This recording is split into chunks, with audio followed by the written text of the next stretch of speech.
তেলটা আমি আগেতে গরম করে রেখেছিলাম, উঠে গেছে অনেক।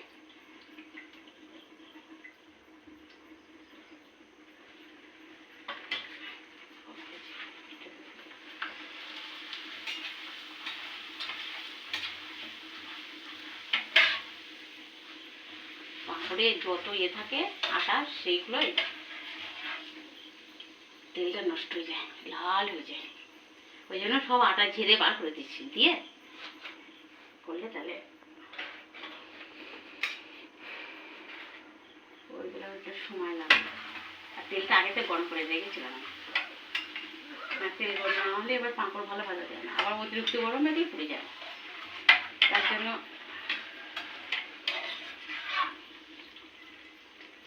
ছাইটে ভাঁজ করে দিলেও হয়, কিন্তু এটা বাড়ি করছে বলে ছাইটার ভাঁজ টাজ করে দিচ্ছি না, ওইভাবে ভেজে রেখে দিচ্ছি।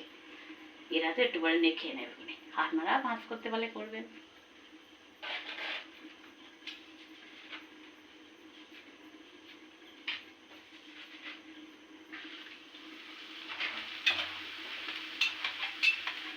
সব কিছু বাড়িতে বানিয়ে খাওয়ার মজাটাই আলাদা, কিন্তু এই কষ্ট হয় বানাতে আর কি, গরমের সময় অনেক কষ্ট। একটু জোর বাড়িয়ে দিলাম, গ্যাসের চুলো কমিয়ে দিয়েছিলাম, আরো জোর বাড়িয়ে দিলাম।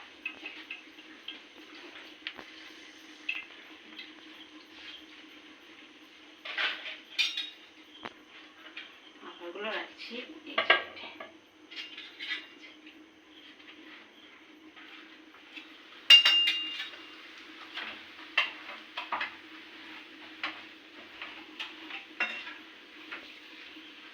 ভাজতে গেলে দুটো পাত্র না হলে হয় না, ঘুরে ঘুরে চেঞ্জ করে না ভাজতে হয়।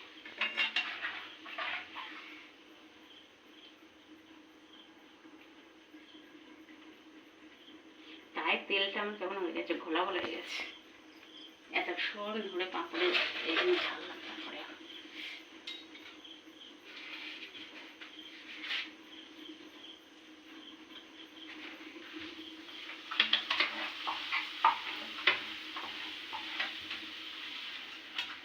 এই ঘুরিয়ে ঘুরিয়ে ঘুরে ঘুরে এইভাবে করতে হবে।